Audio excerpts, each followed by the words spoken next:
Hello everyone, welcome back to Wonderbeard Ministries. Thank you for checking out the channel and this video. Today we are doing another episode of One-on-One where we look at the testimonies of individuals who are willing to be on the show, whether they be religious or non-religious. Today I am joined by my wife, Racheal Rodgers, and we're going to break down her testimony and talk a little bit about her life. But before we get into that, I just want to remind you that anybody can be on this show. If you have a testimony to tell, or even if you're non-religious and would like to talk about it or anything like that, I would love to have you on the channel. Just make sure to comment or message me either way, and we can set that up for sometime in the future. Now, today is very special because my wife is going to go over her testimony, and of course I know it, but I think she has a lot to share that can be very beneficial for many people. She's someone that I think a lot of people can relate to, and so I'm very excited about this. If you're excited, I would like you to do one thing for me. Go right below this video and hit that subscribe button so that you can see more videos like this. The more following we have, the more feedback and support we have, the easier it is to do these kind of things. So do that for me if you can, and let's jump straight into this. So first of all, welcome, Racheal. Hello. Very glad to have you, obviously. There's going to be a lot of giggling in this video because we're sitting here trying to act like, oh, all formal and stuff. This is my wife, so, we giggle together. And I giggle when I'm nervous. Yeah, that too. So, anyways, so let's go ahead and start. So, the way this works is we kind of talk about through your life. So let's start with your upbringing. Tell me a little bit about, your childhood and how you were raised up. I told you. All right, okay. Go ahead. So I was born in Cincinnati, Ohio, to my parents, Roy and Sandra, and they were married for the first couple years of my life, and then they ended up getting a divorce. So I grew up in like a split household. I was with my dad 80% of the time, I'd say, and my mom 20% of the time, like on the weekends when I wasn't in school. And yeah, and I was the only child essentially in the home, and yeah. Okay. So, you were raised primarily by your dad. Was that a religious household of any sort, or, what was the atmosphere there like? At my dad's house, no, God was never really a topic.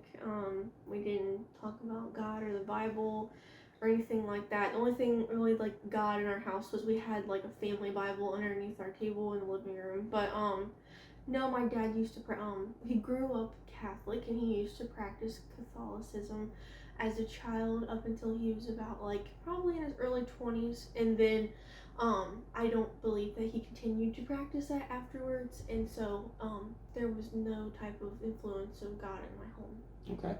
At my dad's. All right, so sorry, we had a tech issue I had to fix real quick. So let's continue off of that. So you said that you had a family Bible in the house, but there wasn't actually much of a religious presence. Your dad grew up Catholic. So when did religion really get introduced into your life?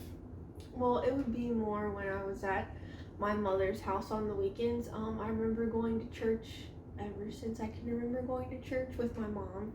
And yeah, so it definitely came from her household that I was introduced to Jesus and church and attending church and like reading the Bible, singing Christian songs, listening to Christian music. Definitely all came from the small window that I was with my mom on the weekends. Yeah. And also, just a funny story about that, when we first got together is actually the first time that I remember hearing Christian music outside of like normal gospel hymns, because I remember going in your mom's car one time and her listening to Lecrae, and I had never heard Lecrae before. So yeah, definitely I can see where that influence was. So tell me about your church participation at that time, because I know there was a special church in your life, but tell us a little bit about that time in your life when you were growing up and starting to be introduced to it. Yes, so I went to a church. It's called Good News Baptist Church. It is located in Coleraine, Ohio, is the demographic there is predominantly an African American church. There were a couple Caucasian people there, such as myself and like my mom and my stepdad attended, and keep saying sorry. Fine. You're doing great. You're doing great. And then so I remember going to that church from like I was a baby. So my mom used to actually sing in the choir there, and I remember like sitting there on the weekend on like Saturdays and just like sitting there in the pew with other little kids as their parents practiced in the choir, and going to like Sunday school classes. And I had a friend there named Tyler, and she was a really cute little girl that I was like best friends with. So I just remember like the earliest would be like choir, like practice with my mom and going to Sunday school class. And then as I got older, I remember like actually being in like the church services, and just like that church is just a very special church. The pastor there is Pastor Jerome Bird, and he is just like a wonderful person. He brings the Bible to life. The way he preaches is such a passionate way. So it really, really touched me. And usually you're really bored in church, like just to be honest, when you're a kid, because you don't understand really what's going, like you don't really understand the depth of what's being said. So, but he really captivated you even at a young age. And then also like the worship part of that church, they would just stand up and they would clap. And I remember all the people would get out in the hallway outside the auditorium, and they would all put on these like choir robes, and they would have these like other things they put on top of them, and they would all have like tambourines, and they would all come in like down, like they would all come in a line, and they would all go up and be singing all the way down the aisle and just like praising the Lord all the way up until they got into their seats in the choir. And then like literally the whole first hour to an hour and a half of service was praise and worship. It's more of a modern term, but it was just like worship. Like I've seen people like pass out there before, like just because you could just feel God, like you just felt that he was there. And watching them praise the Lord the way that they did, even if you weren't understanding the message in that church because you were too young, you knew that they had something that you would want, like you wanted, like, you know, it was just amazing. It was amazing experience, and they really brought God to life to me. Absolutely. And I think that's something that you know, churches today kind of fail at, because they focus so much on trying to be that charismatic movement, you know, the new age music, which is not a bad thing. We listen to some of the newer music and stuff, you know, but there's so much of an emphasis on that then the preaching kind of lacks, or the doctrine lacks. And, you know, I can tell you from firsthand experience of being there, Jerome Bird, his doctrine is perfect. Like everything that I've ever heard him say, I wholly agree with, biblically sound. You know, he's a wonderful preacher, and the people there, I think I want to go back to that point that this is a predominantly African American church. Now, that's something that bothers me today in America, is that segregation has been over for what, 60, 70 years almost? And yet churches are still almost entirely segregated. You have white churches and you have black churches. You have other racial churches, you know, like there are Hispanic churches, Korean churches, different things like that. And we shouldn't have that. The body of Christ should be all as one. There should be more intermingling. There should be more diversity in churches. And, you know, I think it's important to see the examples like Good News Baptist Church, where you have a body of Christ that is willing to take in anybody, and I mean anybody, and they would welcome you in such a way. And I say this from firsthand experience of getting to visit there. And, you know, I think that's so important, because we are not, you know, all different races. The truth is there's only one race, and that's the human race. And we all have fallen into sin, and we all have one Savior. And there's only one Savior for the human race, and that is Christ. And if we all believe, if we all are believers, we should all come together in that. There should not be division, especially on something as dumb as skin color or anything like that. There just shouldn't be that. So that's something I'm personally touched by. And I just think it's very important to focus on that. So it's really encouraging to hear that there are churches that are willing to step outside of, what the pre I guess you could say the predisposition is, because it was mainly African American. They didn't look down because all of a sudden there were these white people. They were totally open to it and welcomed them with open arms, and that's something we should see more in America. Before I go on too many tangents, though, let's get back to you.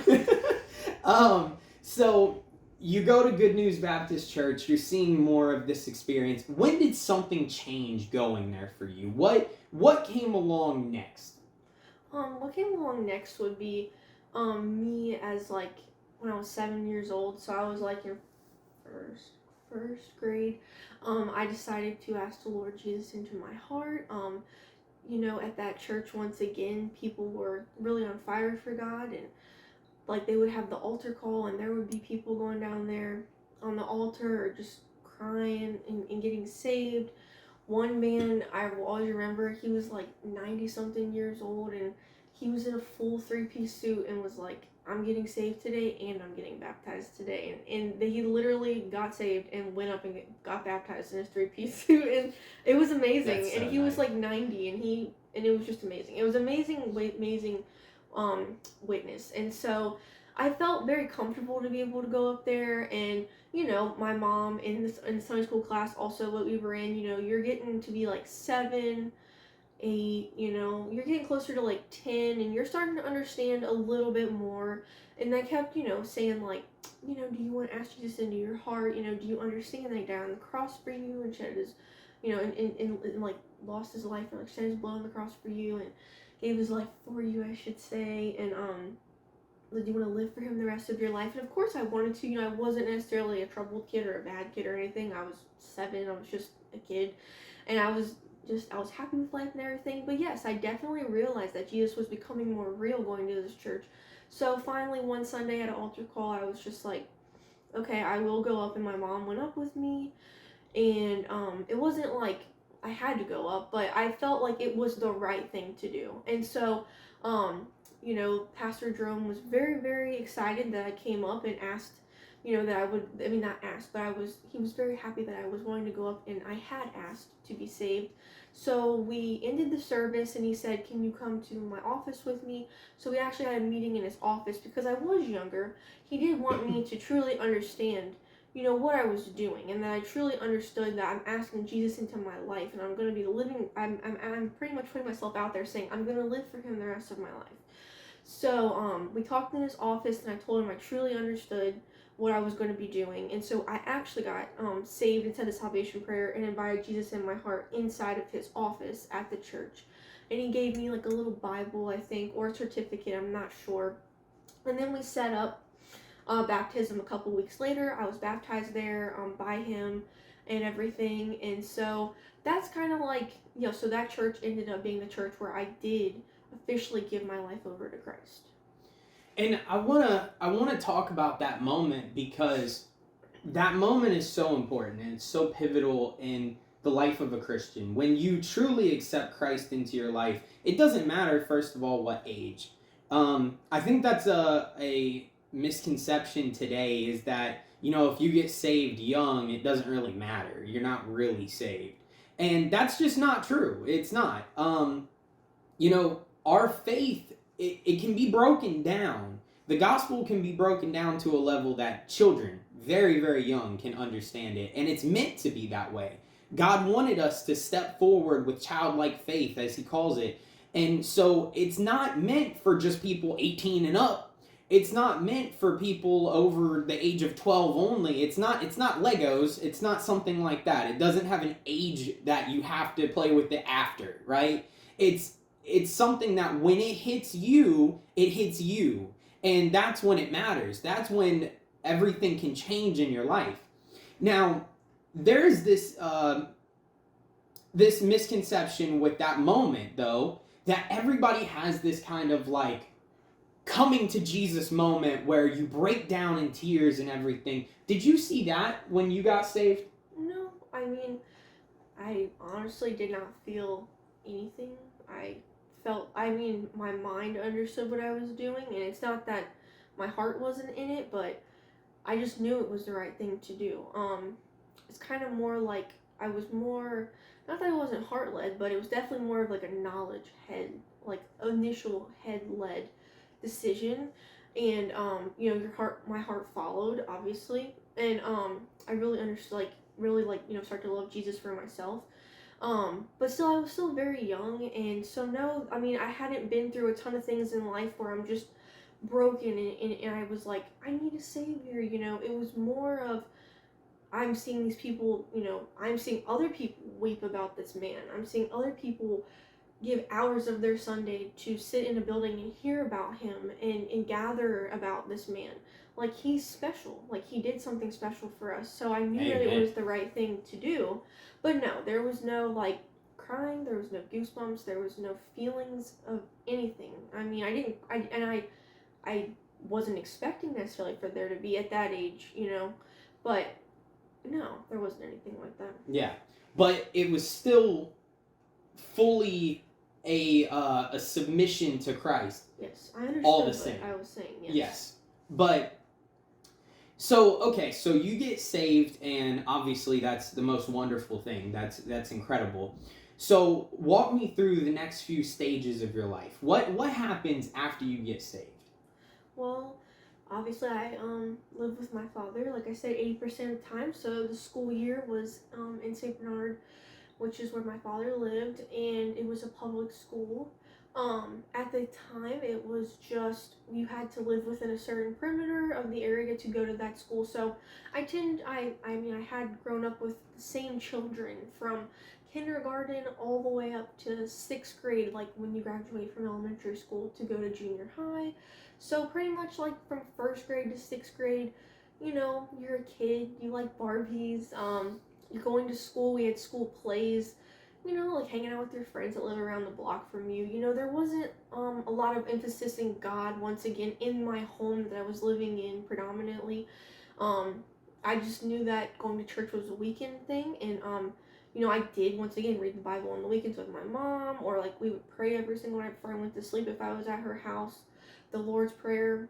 And so it was mainly just going through school, hanging out with friends. None of my friends were religious.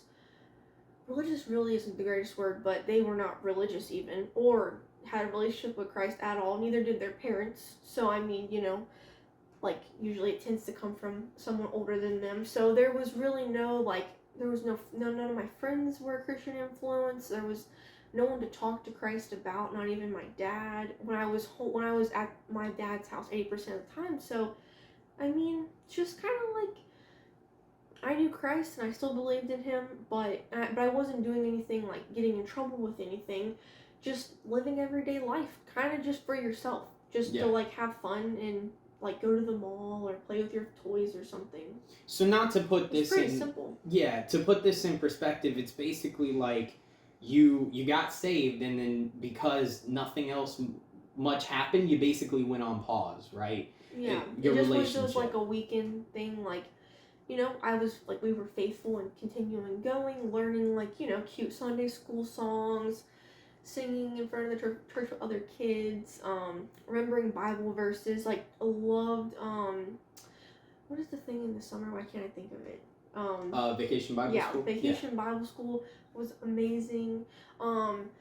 Actually, one thing that did happen for Christ, I almost forgot, through Vacation Bible School, was I actually lived by this little girl named Alexandria and these other little kids, and my mom would take all of us to Vacation Bible School out in the country where we lived, and I actually helped lead my friend Alexandria to Christ, and I think we were about like 10 or 11 maybe. So that was probably like the next big thing for Christ that happened, was leading one of my friends to Christ. Fantastic. But it was more of just going to church and Sunday school. Yeah, absolutely. So after that stage, after kind of being on pause, what led to any kind of growth with Christ? What ended up happening over the next couple stages that grew you closer to him? Yes.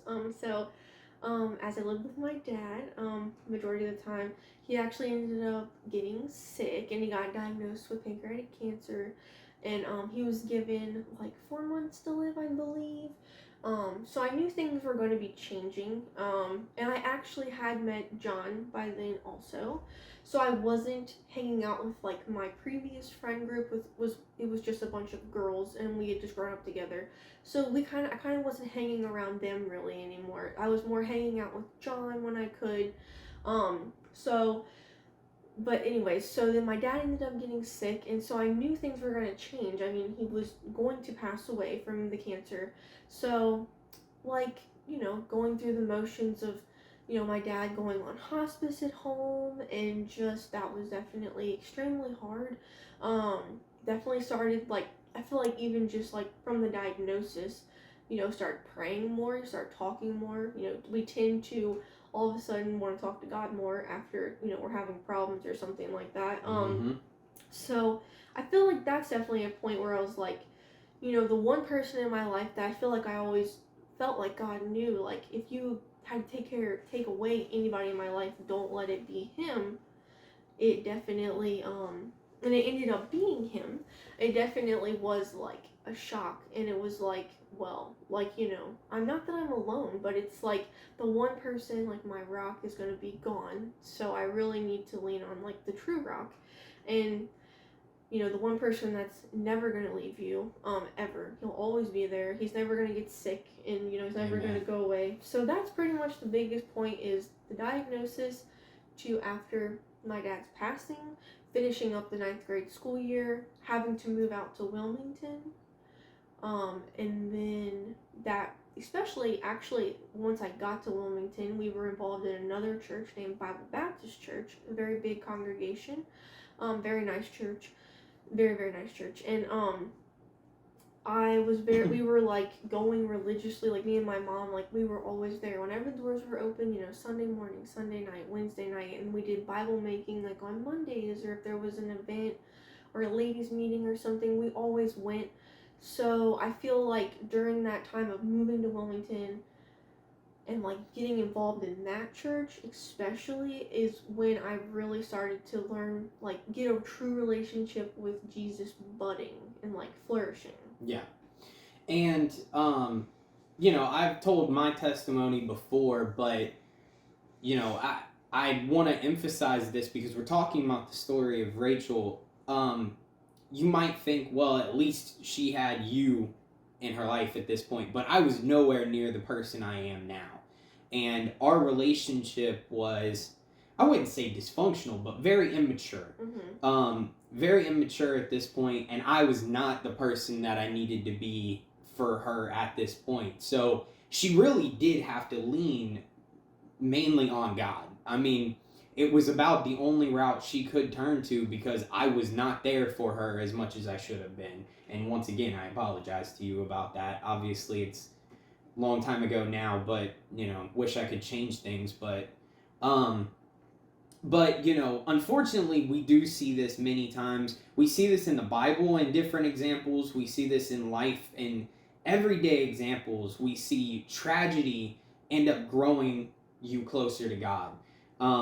And it's crazy that it has to work that way. But, I mean, even in our lives, as we'll get to later, we'll talk about this later in this episode, but, there are times that God kind of brings you to this point where you have to lean on him. There's nothing else. And it hurts and it's hard, but you have to. You have no choice. And it's that or self-destruction. And I think that's so much of the reason that we have high suicide rates like we do today, high alcoholism rates, high drug addict rates, high all of these things.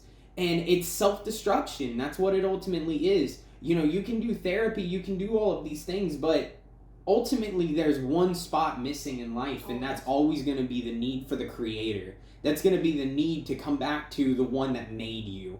Mm-hmm. And even in an example as horrible as losing the only person that you've ever known to really be there for you, it really can bring you closer to God. And that's the thing, is like, as heartbreaking as that was, it was also absolutely essential for your life with Christ. And even more than that, one part I want to emphasize is that Roy did accept Christ at the very end of his life. Roy did, and I don't know, based on how we've talked about it before, that it would have happened any other way. I do believe 100% in deathbed salvation. I do believe that it happens. I mean, we see the example of the man on the cross who, he literally moments away from death says, remember me when you enter into your kingdom. And Jesus says, today you will be with me in paradise. There's a confirmation that that man got saved. He didn't go to a Bible study. He didn't get baptized. None of that. But he got saved. So I fully believe in deathbed salvation. I will always emphasize that is a important step. When people are on hospice, I think we should visit them. Yes. I think there are so many things that that we just kind of skip over in that thinking, oh well, it's too late. It's not. It's never too late till that last breath. So it's horrible that it had to happen that way, but it really grew your relationship with Christ. So unfortunately, your dad passes. You have to go live with your mom. Something that, all of your childhood you only did on weekends. Things like that. What's the next steps for you? What happened next in life? I would say the most, once again, probably one of the lowest times in my life, because I was, an hour away from everything I knew, everyone I knew, and everyone I grew up with, and the guy I was dating at the time, the only guy I've ever dated, John. But he was over an hour away, and we weren't driving or anything like that yet. And I did thankfully get to go visit him very often, but it's still so I felt pretty alone, at my mom's house in my little bedroom, and I started homeschool, so there was no socialization happening for school reasons, except for through a webcam for a live lesson. So it was just really going from being around people all the time, having your best friend with you at home, waiting on the porch swing for you, when you get off school and ask you how your day was, all of that was gone. And it's just a lot of alone time and a lot of time to talk with God and pray. And the only times I would get out of the house would be to go to church, 3 times a week. And also living in the situation that we were living in at my mom's house. There had been a traumatic event previously when I was younger with a person who lives in that household, and it was just it was uncomfortable at times. And so it was just I just lost my dad, and now I have to go live with somebody full time that I never thought I'd have to see every single day. Definitely was not an easy pill to swallow at first, especially, so it was just I just felt so uncomfortable and so alone in my room, and it was just like that for the next 3 years. And my biggest outlet was church events, and the Bible, and talking to John on the phone, and getting to see him on the weekends or during the week, and really being and also we would really help my grandma a lot and be a minister to her, and live with her when she broke her hip, and all those things. But yes, it was definitely a really dark time, but it was also the worst time of my life, but it's also the best time of my life for my relationship with Christ. Absolutely. And that, like I said before, so many times we see that kind of go hand in hand, where it may be the absolute worst time in your life, but it also builds you closer to Christ. It does. Think about this. David wrote many of the Psalms when he was on the run from King Saul. In hiding, where he was expecting at any moment he could be killed, or he at least had to live in some fear, even though he knew God had promised him the kingdom. But he wrote so much, and he had such a depth of a relationship with God while he was on the run. And I think we see that so many times in our own personal lives, that when we are broken, afraid, and all of that, that's when we can grow closer to God even more. And like I said before, it's kind of sad that it takes us getting to that point, but that's usually where we can truly grow from. And also really fast, I actually was going to mention that during the time of doing a lot of Bible study in my room with like my animals and stuff, I also started to really like love Bible verses, and I would really take the time to find things that would encourage me and lift me up, so I knew I wasn't alone. And just remembering God's promises. And I actually found, like, I call it my life verse during that time, and I was going to share it. Yeah, absolutely. So it's like my life verse. I would just explain it as like, it was a verse that really stuck out to me, and it was one that if I started to feel really sad or alone, I would just say it to myself over and over again, or if I was struggling. So it's Psalm 28:7, and I tend to do King James Version personally. So I need to find the King James Version because there's a lot of other versions. But let's see. I prefer the King James Version. So it is Psalm 28:7, and it is, "The Lord is my strength and my shield.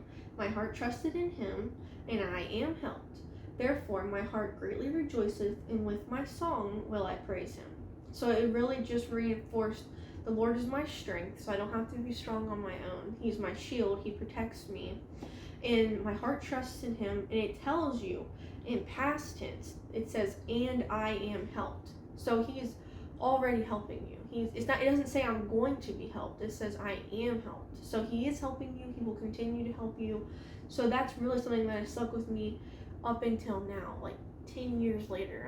It's like 10 years from now, from then, I mean. So it still is like my life verse whenever I go into any issues. Yeah, amen. And thank you for sharing that, first of all. And I know it's hard when you're put on the spot, and you know it's difficult. But I looked up the wrong verse. It was also another really good verse that I had on my wall. It said, "Delight thyself also in the Lord, and he shall give thee the desires of thine heart." I had that over my mirror in my bedroom at my mom's house. So I looked up that one instead of this one. That's okay. That's all right. I don't think anybody's going to complain about that. So, all right. So you know, you go through these traumatic events, but then from there you have a lot of growth with God. Mm-hmm. Now, I know there's kind of I guess you could say a gap here where, you know, you basically stay in this area, and then you know, during this time our relationship grew. I really changed as a person because I rededicated my life to the Lord at the age of 14, so almost immediately after your dad's passing, very close to after. Or was it before, actually? No, it was a little bit after. A little bit after, yeah. And from there, you know, we grew as a couple and everything. And so then we start working. You actually start staying at our house for a little while and everything because you were working down in St. Bernard. We got engaged, and first we did school, then we graduated, when we got engaged, and then we got engaged after we graduated. Yeah. And then soon after that, when we knew we were going to get married, we set the date a year later, pretty much, after we got engaged. So between that time, I knew I needed to go back down to St. Bernard or Elmwood area and like reestablish my roots, because I needed to find a job to be able to help support our family that we were going to, our relationship, and like us getting married, we needed an income.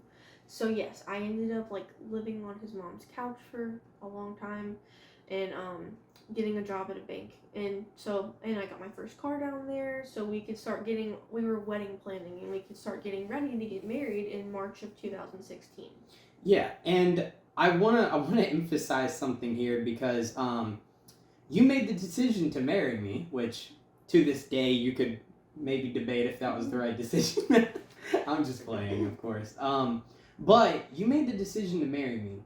Now this came at a interesting time, especially based on like the carnal mind and what our natural thoughts are, because I worked at a temp agency during this time for the IRS, and we all got let go 1 week without even a clue.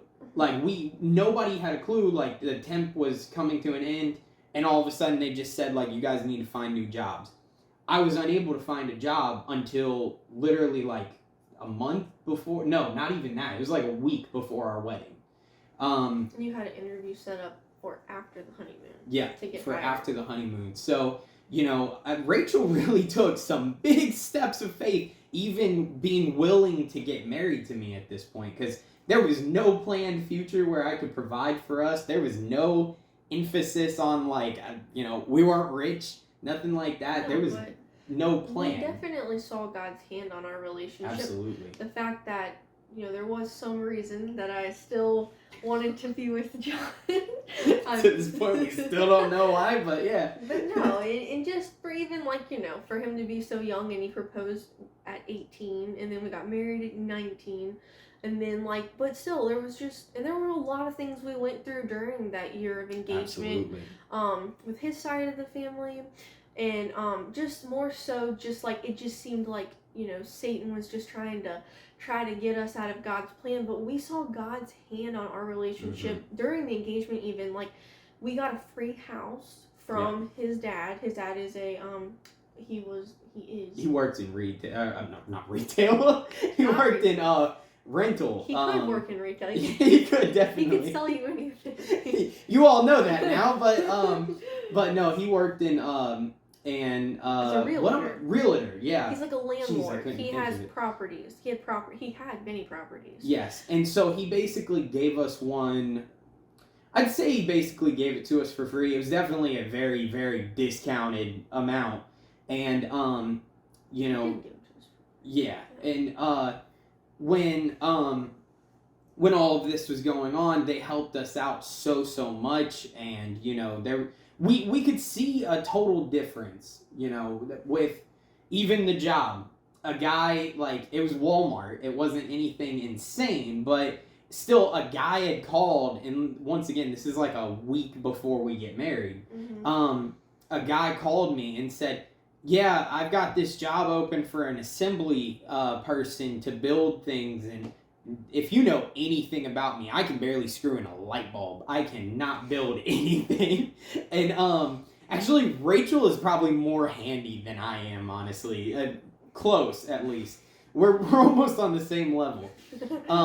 But anyways, this guy basically was like, wait, you know, I want to talk to this guy. And he goes, is this John? And I said, yeah. And he goes, did you used to work here as a cart pusher? And I said, yeah. And he goes, you want to come work for me in lawn and garden? And I said, absolutely. And this guy, I didn't remember him from Adam, but his name was Philip. And he knew John, though. And he knew me. Yeah, that was the incredible part. And he knew I was on the phone. He knew I needed a job. He knew that I didn't accept whatever they gave, because I knew I couldn't be good at that job. And he wanted to hire me. I mean, you can't get that situation without God's hand being on it.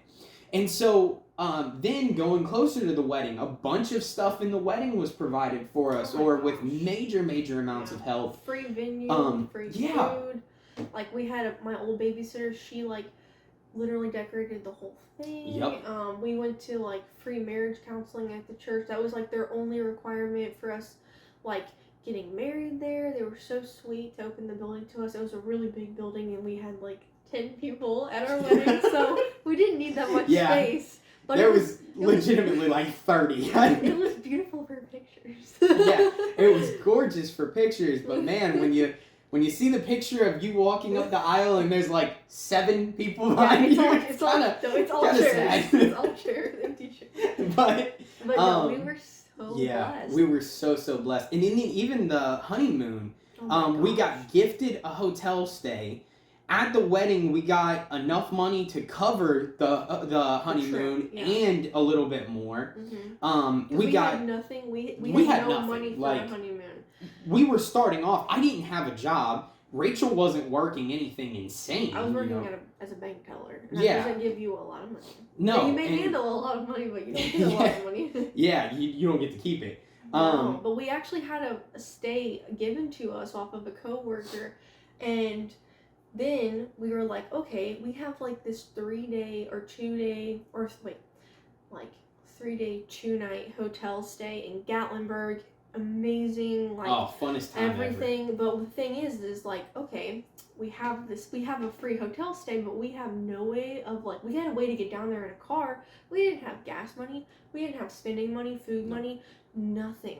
So like, people came to our wedding that like I'm not even close to, some people, and they gave once again like only 30 people, and they still did this. Yeah, and like, but like we literally like got home that night. We got married in Wilmington, so we had to go up there and come back down, and we were sitting there that night, like literally the night, like maybe 7 hours before we would leave early in the morning to head to Tennessee. And we were just like opening these cards, and people wrote us checks for $200, and like people that really were never even honestly in my life, but I know that God used and worked through them to give us this. Like we literally like sat at the table and counted up enough money that we're like, and it just kept coming. Too. It was like, enough money. We're like, we can go on this trip. Like we can actually use the free stay, and it was literally like hours before we were going to leave. So it was just, once again, God's hand on just like kind of like giving us his blessing. It almost felt like, because like we went before him and we were so young, and believe me, we had lots of questions like, are you sure you want to get married this young? We were 19, only one of us was working, you know. But once again, God's hand, like just how he just did so much for us and made a way, even for the things that we didn't need, like a honeymoon. Do you need a honeymoon? No. But the fact that he cared enough that we had that alone time together just for a couple of days was so special. It was incredible. It was the best time of our lives. Yeah, definitely. Literally the most beautiful time. I mean, no offense to our kids, but that's the last time we really got to enjoy something alone, right? So yeah, because then Matthew came a year later. Yeah. So let's go ahead and we'll jump into kind of the current stage of life, essentially. If you had to break down your life into stages, now we're at this stage. So we get married together. We then have our first child. You become a mother for the first time. Walk me through your relationship with God and all other aspects as you were going into this new journey in life. Well, I truly felt like, I don't know. I truly felt like I never really knew what I wanted to do in life career-wise. But I always did feel like I had been called. I always thought like it would be so amazing. When I say called to ministry, I always felt that it would be so amazing to like pick up, go to a different country, and just pour your heart out on people that need to hear the gospel, and just give your life to living for others, and like for living for them to have eternal life. And so I always thought that would just be amazing. But I mean, when you're in school, everything's like, what are you going to college for? What are you going to college for? And such an emphasis on college, or you have to know what you're going for. But I never really had that. Like, I did go into dog grooming. I was like 50 hours away from getting certified, but I ended up having our first child, and that's fine. It wasn't meant to be. I still will groom a dog if I can, if I'm supposed to. But anyways, no, you're not certified. You can't. Yeah, I cannot certify my work, but under the table grooming. But so anyways, this is strange. But no, anyways, so but in all seriousness, so it's like, I don't know, I went into marriage and I'm like, I knew I needed to get a job. Truly, I would love to work for the Lord. I would love that. But, at the time, John was not necessarily called into ministry yet. This was like 4 or 5 years before that was going to happen. Mm-hmm. So it's kind of like, kind of was like on my own still, kind of with God. Like, I don't feel like we were 100% equally yoked. Like, he was still saved. Still very much growing, not even close. He was still he was saved and everything, but there was still just a lot of growth that needed to happen. We weren't necessarily on the same page on just our maturity levels and just our devotion necessarily to God, and the importance of seeing how much your life should revolve around God, and just anyways, so I would go and become a bank teller. Then we end up expecting. I work all the way up until literally the day I worked the Saturday before the Sunday I went into labor, and I was like I was like 3 days overdue with Matthew, I think. And so anyways, we go and have the baby, and you get your I was gonna have 6 weeks off. I had enough saved up PTO and all this stuff, and I was so excited. And I honestly didn't even know that I really had a call to be a mom either. So, like, this was all just, like, a really big change. Like, I thought, well, I'm going to stay home with the baby, and then, like, we're going to figure something out, and I got to go back to work, at least part-time, right? Like, now he's working at Walmart. I'm working at the bank. We're making ends meet. We can't afford to, like, cut down. He's only making, like, $12 an hour, you know, but with both of us, it was, like, $20 an hour. We weren't making much money. So, like, together. So, anyways, I ended up doing, like, getting closer to the end of my 6 weeks, and, like, first off, you know, hormones, and you cry so much and all this stuff, and all of a sudden you just realize, like, how precious this gift is that God gave you. And Amen. I never wanted to be a mom necessarily before, but, like, wow, like, my whole world just flipped upside down, and I was just like, this is it. Like, you know, like, beside my call to ministry and living for Christ, like, I know that, like, I am here to be a mom. I am here to raise this child. I don't want to miss a single moment with this child. I was like, just started praying, and I was like, there's no way I can go back to work. Like, there's no way. I was like, I started believing for me being able to be a full-time mom. And once again, we were 20 years old, and he's working at Walmart, and, like, it was very, very challenging, because I had even brought this up to John, and, you know, like, he was thinking more carnally, which is very easy to do. I'm not judging, but he was just like, how in the world? Like, there's just no way. Where I'm trying to, like, walk by faith, and I'm like, I don't know, we should just jump and do it. And he's like, Rachel, like, I don't know. We had, just being frank about it, we had arguments about it where I really was stressful. arguing with you about it. Yeah, it was definitely debatable, because it was just so hard, because the numbers didn't make sense. And I promise you, up until this day, we've been married for almost 7 years. The numbers still don't make sense, okay? So it's God. Not at all, do they? No, so when, once again, you put your faith in God, walk by faith, seriously, He will provide. If it's truly His call, He will make it happen. So that was I really feel like I having our first child, I really, really felt my call in life is to take care of this child, take care of a home, be a wife, try to be a great partner, and be just take care of the house. And, like, I really wanted to homeschool. You know, I just wanted to just do everything for this little child. And so we did. We did take the leap officially, and maybe it wasn't like we were all excited about it, but we did take the leap of faith, and we did. We started to live off of one income, and we've lived off one income essentially pretty much ever since then, and it's already, like, been almost 7 years. And so then we go on to, like, I'm in the motherhood role. He's working every day for us, working crazy hours, especially at Walmart. Like, you never know when you're going to be able to get off. People are always needing you, and it's such a demanding job. And also our faith was tested during that time, because John was getting very sick with, like, his migraines, and it was getting so bad because of stress and the job he was doing. And once again, I feel like God was actually calling him away from that job, and we were kind of trying to make it work and be like, we have to have this income, you know, and we were trying to do it on our own. Once again, very carnally minded about it, you know. And so he got so sick that he actually had to go off on, like, an FMLA act, right? FMLA, intermittent leave, which meant, like, whenever, so I deal with migraines. He still does deal with them. It's not been actually as common now. I don't even know if this is real wood, but it's not been as common now. But you know, even when Andrew was going through everything, it spiked really bad. They're stress-induced migraines, and they are horrible. And I mean, I already have very sensitive eyes. I can't drive. I can't do anything. They just shut me down. It literally makes him go unconscious at times. He would pass out at the top of the stairs trying to get ready to go to work.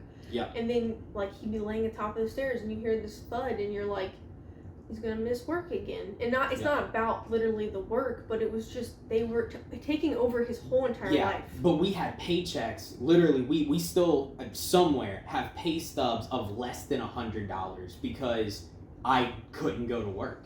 And so I had to go on an FMLA, intermittent leave, and man, it really tested our faith, because to this day, I do not remember how we made it financially, how any of that worked out, but somehow, some way, God came through all the time, every single time. It's still to this moment incredible that is the case. I mean, I'm in disbelief still. It's crazy. But and we would, like, God made it work, and I remember going to the grocery store when he was able to work, and I would shop at the Walmart he worked at, and I remember, like, having a budget of, like, between $32 to $40 for, like, 3 people to eat for over 2 weeks. Yeah. And, like, but we were able to buy everything. Like, we would have coney. I'm not saying crazy. It was, like, gourmet, but it was, like, conies, cheese tortillas, like pepperoni and cheese tortillas. Like, I'm not saying it was fantastic food, but it was like, oh, it was college kid. Yeah, but like college still kids. Like to feed all 3 of us for like 2 weeks at least. Yeah. And that's just like incredible. for on like $30 to $40 budget. Like in this day and age, you definitely can't do that. No. How much inflation has happened? But eggs alone, you can't do you that. need to buy chickens now. That'd be the whole budget for just eggs right now. So. But it's just, once again, seeing God's hand walk us through John's illness. We were even taking him. I even like wanted him to go to this clinic where they were gonna have us like pay like $8,000 for him to do these like therapy things to try to fix his migraines naturally and all this stuff. Well, anyways, John, you ended up finally getting called away from there. Yeah. Finally. And where did you? So that's when, yes, that's when a buddy of mine from Carthage Baptist Church, kind of approached me one day at Walmart and said, hey, why don't you give nursing homes a try? Why don't you come work with me? And I said, well, yeah, I mean, what can it hurt? At this point, I was extremely jaded towards Walmart. It's a company. You're definitely not going to get me to endorse you, Walmart. It's I a company do not like you. But anyways, he really helped me. And I remember he said something specifically. Yes, I was going to say, you have to say this. Yes, I have to. He looked us dead in the eyes. He's talking to me and Racheal, and he was talking about the fact that I was going to start at this nursing home and soon. it was a pay drop. Yes, it was a pay drop. Yes. We were already having trouble making it, and it was going to be a pay drop. Mm-hmm. And he goes, this will change your life. He said, give it a year. Yeah, he said, give it a year, and it will change your life. And we, at the time, were like, is it just like okay. Like, right? It's not that big a deal. Playing games with old people. Yeah, like, freaking bingo is going to change my life. What are you talking about? But, man, he could not have been more right. It was almost as if God was speaking right through him prophetically to us. And so what ended up happening is, I go on to this nursing home job, and I worked there right around 6 months. And during that time, he helped me get my activity certification to become an activity director. And from there, I went to another job and stayed there for like a year or 2 years. One of the longest ones you've stayed. Yeah, one of the longest. Maybe it was 2 years then. And I actually have a story about that job. Being a blessing to my life also. Oh, we're going to definitely skip back because we definitely skipped over some things. But then going to another job, and that one did not work out as well. There ended up being some major stuff that maybe some other time I'll go into, but I ended up getting fired for wrongful reasons. But it was so essential. Because that was when I got my call to ministry. And his biggest fear was getting fired. Yes. So you're the lowest of lows, but then you got your biggest call from God at the same time. And you cannot make it up better than that. There's not a script that writes better. But here I am. I'm hijacking your one-on-one. I apologize. Our lives are very intertwined. Yeah. I mean. So here I am at the lowest of my lows, and I'd seen the writing on the wall. Me and Racheal had talked about it for, 2 months coming into this, that we knew that this new boss who there was a transition to, I knew he was going to let me go. I just knew it. And sure enough, right before Christmas, we were pregnant 2 weeks or so with our before. Third child.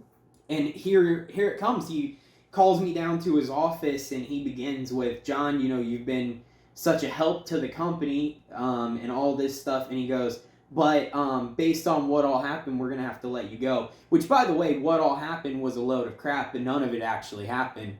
I got blamed. I won't go long into this, but I got blamed for a HIPAA law violation that I did not commit, not at all.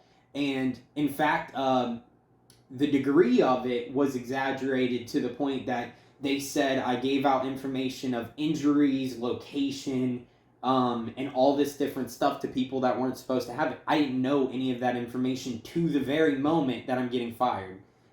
So that's not even possible.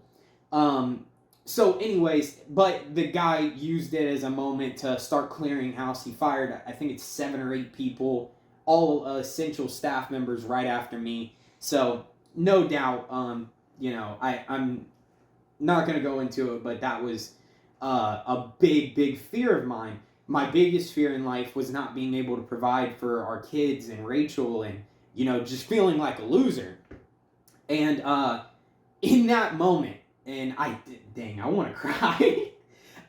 In that moment, God took what should have been the absolute lowest moment of my life and said, no, this is when I'm going to show you your value. This is when I'm going to show you what you can really do.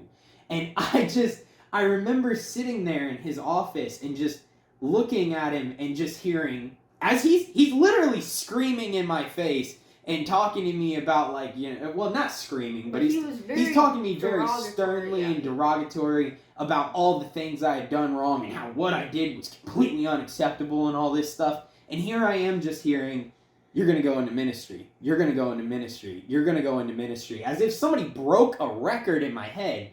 And I'm like, why would I even be thinking that? And that's when I got the call, and I knew it. And I knew that was the call, and I tried to deny it. I tried to deny it at first. I was like, no way, not me, right? Like, no way. But yeah, that's the moment that God pulled me into ministry. So let's go back, though, because just a little bit. We're gonna go back because first with Matthew, right? Yes. I've talked a little bit about it on the channel. Let's first start with his PICU stay into the next tragic event, Zyra's birth, and then the next tragic event. So, so you go ahead and take it from there. So, I'm embracing this call to motherhood, even though it was very nerve-wracking. You're taking care of a little human being and it relies on you and everything. And so then we're taking care of him, and it gets to be, like, right before Easter. I think he had just turned 1 in March, so it was almost, like, April or whatever of 2018. No, this was still March. It was that close. March. Yeah, March 30th. Okay. So he had just turned 1, and we went to Walmart one night. We actually bought him a little shopping cart with little toys and like little vegetables and stuff like that in it. And brought him home, and we're like, I guess it's time to go to bed, gotta go to bed. And all of a sudden, like, through the middle of the night, I feel like he started, like, breathing harder, and he just got sick so fast, and he just was just not looking that great, and he just was just, like, his little chest, and his little diaphragm was just, like, going, like, extra. He was working extremely hard to breathe. So we took him to Children's, go to the urgent care area, take him back, and they pretty much, like, I think kind of told us, like, looks like he has bronchiolitis, which is like an upper respiratory infection that can happen just like super fast. It's a virus that attacks really, really fast, and it can be detrimental if certain symptoms accelerate in it. And so we go in, and he's really congested also in his nose, all this like gunk. And so they got the wall suction where they, suction his little nose out and everything. And they're like, all right, you take him home for the night. We don't want to have to admit him if we don't have to. Maybe this wall suction helped him enough. So we take him home. We're sleeping downstairs on the couch because it was so hard to sleep. He's breathing so hard and everything. And so we lay next to him during the night, and it was just rough. Like, he was just getting worse and worse and worse, and he's having a harder time breathing. So we get in our car in the morning, and we fly back down to, not fly, but like drive really fast back down to Cincinnati Children's. Thankfully, we lived like 10-15 minutes away at that time. We're still not much further now, but it was really close. And we got there, told them what was going on. Like, we were just here last night. You guys sent us home, and our kid's worse now. And so it's like, then they started like, looking at him in the triage and stuff. And even in the triage, they're starting to bring in like an oxygen machine, and they're like, we're gonna have to hook him up with oxygen, and like of course they suctioned him again. And I don't even remember like everything, but I just remember like, because it was just a blur, but I just remember when they did bring the oxygen machine in and they had to like hold him down for something. I was supposed to get blood or to do something at some part, because he was so exhausted from trying to breathe. He wasn't conscious a lot. Like he just kept falling asleep. Like his body was so tired. So he went from like a totally normal playing like kid 1-year-old to like who just nothing. started walking. Like he couldn't even do anything. And it was so, we just started crying. Like I just remember them holding him down, trying to get blood or something, and then. Well, the worst moment, if you don't mind me cutting in for a second, the worst moment was the doctor came in and told us if he goes above a level, I think it was like 13 oxygen. 13. 12 oxygen. If he goes above a level 12 oxygen, he's got to go to the PICU. And the difference was he was either going to be admitted into I forget, like something general. And then the other option was the PICU, and he said like it's much more serious, and we're looking at a potential life-threatening situation if he has to go into the PICU. And they said if he goes above level 12 at all, that's when we have to go.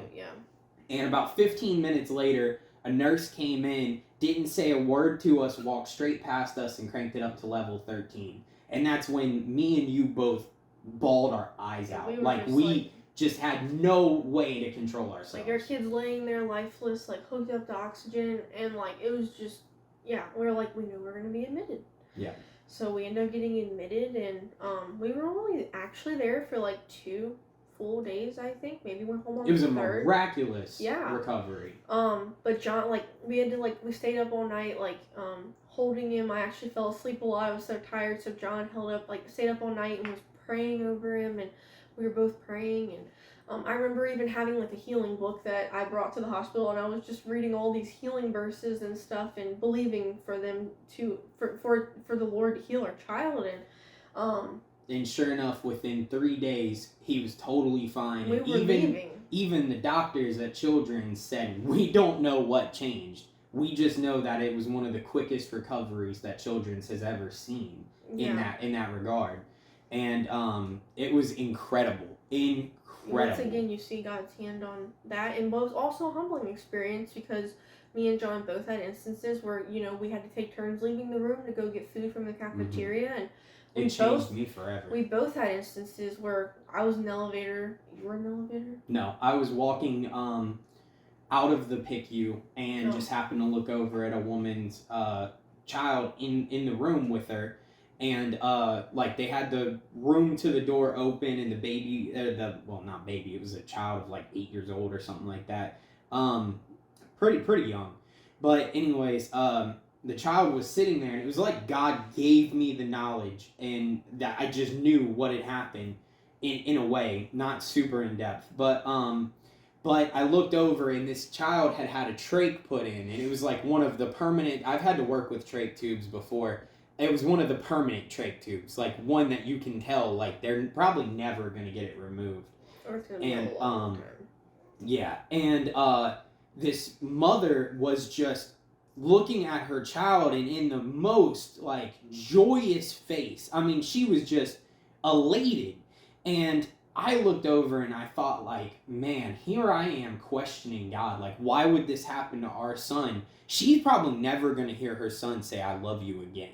She's not going to ever hear him cry. She's not going to hear him say, I do. None of these things. Like, who knows what the quality of life would be. Yet she was just excited to have her child because she knew there was a chance of losing him. Here we are. We don't know how truthfully bad it's going to be. And we're already questioning God. That's where my mindset was. And God humbled me real quick in that moment. And I realized, like, man, I shouldn't have had a single thought like that, because that could have been so much worse. And I think I had to face that moment for Matthew to truthfully get better. I think that's what had to happen. And you had a moment very similar to that. Yes, in the elevator, and I just remember, like, we both were leaving the PICU at the same time, and I don't remember how we got on the conversation. I think maybe she said, like, oh, your child's obviously in the PICU, and I said yes, and I was like, yeah, he's got bronchiolitis, he's on oxygen, it's like at a really high level, we're really worried. And she was saying, like, I don't remember why her child was exactly there, but it was like a little 7-month-old, and I'm pretty sure. And he ended up having to, like, was having breathing issues also for some reason, and they ended up having to put a trach in him. And she was telling me, and she was saying, like, it's the only thing that really bothers me, other than like him having to have that done, is she's like, I don't get to hear him cry anymore. And I was just like, it's just like, it was so humbling. Like, I was just like, we were going through something, but when you see that, you're like, we're going through nothing. Like, yeah. Well, I mean, in comparison, it's so little. Yeah. It just appears to be the most minute problem in relation to what other people are going through. Now, so we see a miraculous recovery in Matthew, which really fine ever since. Oh yeah, he's more of a hypochondriac now. Yeah, but yeah. He's super OCD about everything. But anyway, so we see a miraculous recovery in Matthew, and now we skip forward to the next, unfortunately, tragic event that once again brought us closer to God. Though I'll let you lead on this. Yeah. So John's dad is from Kentucky, and he's all Southern and everything. You've seen him, and Casey County boy. Yeah, he's a Casey County boy through and through, and so he's like 80. He's 85 now. 85, 86 now. So this was like 4 or 5 years ago. So he was in his early 80s. Yeah. He was getting around pretty good still then and everything. So we were thinking, like, we should take John's dad down to Kentucky, spend a couple days down there, go to Cumberland Falls, have a nice trip, and see a bunch of his childhood locations. Yeah, like just really let him relive the memories, because he didn't know when he would ever be able to go back to Kentucky again. And a lot has changed in those since that visit to even now with his health and stuff. So it's really an amazing thing that we did that with his dad. It was me, John, and Matthew, and Cecil. And so right before the trip, I was feeling kind of sick and stuff, and Matthew had just turned 1, and so I was like, I'm gonna take a pregnancy test, So I think I had missed my period or was about to, so I took a pregnancy test. We were pregnant. We even called his parents and we're like, we were just like joking around, and we're like, can we fit like 4 people or something like that into a one room? Because like there's actually 3 of us, me, Matthew, and John. But if we were just hinting around like, oh, we need 4 people for the room now, and it was for the new baby. And so we go on this trip, we go to Cumberland Falls. We go see his sisters. He has 4 sisters in Kentucky, actually. And so we have a great time, go to this historical museum, just really beautiful memories. And we were across the street from the shopping center. I even bought a journal there to write to the baby in, and I was taking notes and all this stuff. And then soon after, like probably a week after, something like that, I started having more like cramping in my back and stuff. I was not very far along. I mean, I would say I was like probably 6 to 7 weeks along, maybe if that. I mean, I would say between 3 to 7 weeks. It was because I never had my official appointment or anything, so I don't know for sure how far along I was. But anyways, so I started feeling kind of like some cramping and stuff, and I was like, maybe my body's just adjusting and growing. I've been pregnant before, so then when we go to this Reds game that actually his sister from Kentucky invites us to for her business, like they had a whole section bought out. So we're at the Reds game, and I end up going like to the bathroom. It's really hot out, and I'm like, oh, I had like some spotting and stuff, and I was like, I've never had this before with Matthew. So I tell John immediately is like really big-eyed, and he's just like, oh my gosh, like, is everything okay? And I was like, yeah. I looked it up. I was like, it's probably nothing, it's probably like implantation bleeding or something. And I didn't think anything was wrong, so anyways, then things continued to progress. There was more bleeding, heavier bleeding, like, period or worse. And the pain was just getting worse, like cramping, and my back was just really aching. And I was like, something's just definitely not right. So we set up an appointment. We go in, and we're just like praying so much and everything. But they end up going in, and like we got an ultrasound, and there was like something was there, but it wasn't like formed necessarily. There was no heartbeat necessarily, obviously, at the time. I don't know if there ever was one. I believe like there was life. I do believe there was life. There was definitely life at some point. Yeah, and so it was just really hard, and we got the news that you're having a miscarriage, and so we left, and obviously like John tends to be more emotional than me naturally, which is not a bad thing. It's actually something I really adore about him, and I've tried to learn to be more like him in that way, because it's really hard for me to show emotions sometimes. But anyways, so long story short, we ended up having a miscarriage. Going through that, that was definitely a really sad time, a very sad time. It just makes you really scared for, do we want to try to have another kid? It really makes you just question so many things, and it's just really hard. And it's something that you'll always live with. It is like a death. It is a death, and we still think about that baby, and we've had dreams. John's had dreams, and it's just like, we know that we have a child waiting in heaven for us. And once again, another amazing thing for. Thank God for eternity. Thank God for the option of heaven. Absolutely. Because just knowing that we get to look forward to that, like that, it's there's no words. There are no words. Like, it may hurt right now, and we may not have the physical aspect of that child here, but to know that we get to like live eternity with that person, it's just mind blowing. It's something very amazing to think that, we obviously don't know what gender or anything it was, but there will be a day when we cross over into eternity that we will get to meet that child for the first time, and it's going to be something that, it's going to sound weird to say this, but I look forward to it. I really do, because this world we're just passing through. I don't mean to sound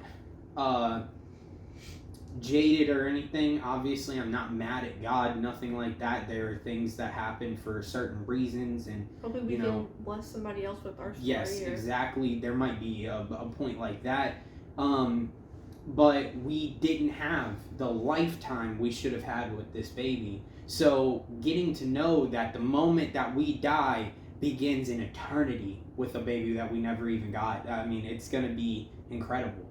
It's going to be so worth Paradise, it. for sure. But anyways, so yes, we go through the miscarriage, which was one of the hardest things that I think me and you have ever faced together, and really brought us deep down. And especially, like you said, it really brought me to a breaking point. And we had to build on our relationship and our relationship with God as well, and really put Him at the center to get through that. And then we have our rainbow baby, and good Lord, she is a princess, but Zyra. She's a rainbow. Oh man, she's a rainbow. She's so wonderful, and I wouldn't trade her for the world. And after that, though, we once again get just a massive gut punch, and that I'll let you take over. But after we have her. Yes, we had beautiful baby girl Zyra, our only girl so far, and maybe what the Lord only has planned. Did you hear her say so far? Has planned for us. We don't know yet. We'll just let God decide. And then, and God's, I'm in trouble. And God's funny, so He's always doing something we don't expect. But oh boy. But no, and so we had our beautiful baby little girl, and honestly, I was most actually nervous to have a girl. I was like, got this boy thing down pat with Matthew. I'm like, I can be a boy mom. I can do this, And I was actually kind of afraid to have a little girl, in just even like personal reasons, and there's more personal reasons behind that. But I was just like, oh gosh, hopefully I can do this right. I can really love her, and we can be best friends when she grows up, and I can make her feel so beautiful and loved all the time. And you have this beautiful new baby, and we're so excited, and she's our rainbow baby, and everything's going pretty good for the first, I'd say, the 1 to 4 month window is a lot of, healing your body after having a baby, and also emotional, just, going through crazy emotions, everything wants to make you cry. You're just so sentimental about everything. You're just I love you so much, and, you're just, everything just makes you cry. Everything's just so beautiful and special, and the world's just, everything perfect is with the world.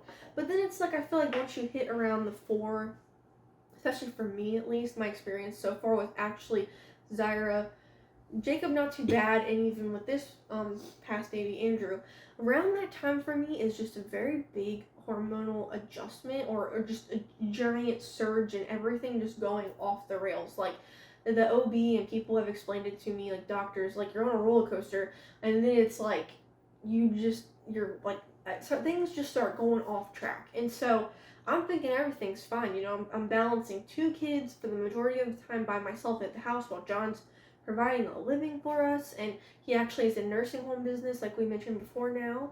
And I don't know, I just started waking up every day soon after the 4-month period, and I started feeling just stranger and stranger, and it's like I look in the mirror and I don't know who that is. Like I know who I am, but I also don't like recognize myself, and it's like I feel like I feel disconnected from the baby I just had. Like I feel so far away from her. It's like, whose baby is this? Like I'm just going through the motions of taking care of these children, and this guy's coming home who's supposed to be my husband, and like I knew who they were, but the disassociation of like living outside of your body, living outside of your mind, like it sounds so crazy, but it really does happen. And people like with PTSD and other reasons, people have have these symptoms. But it's like you're just watching yourself from the outside in, and you just like don't really know if it's reality. You're like kind of like, am I gonna wake up? Like, is any of this real? And then it followed with really, really horrible thoughts, you know, like, what if I hurt the baby? What if I hurt Matthew? You know, they're playing on this little table and she's starting to pull herself up, and I'm like, what if I just go over there and like just push him over? Like, you know, it sounds so horrible to say that out loud, but this is real.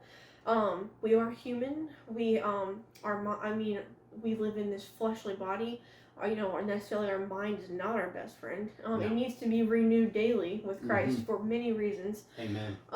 But you know, and it was just like, you know, I was very triggered with different objects in the house, like knives, hammers, screwdrivers. I'm like, I can't be close to those things because what if I kill John in the middle of the night? Like, am I really planning these things?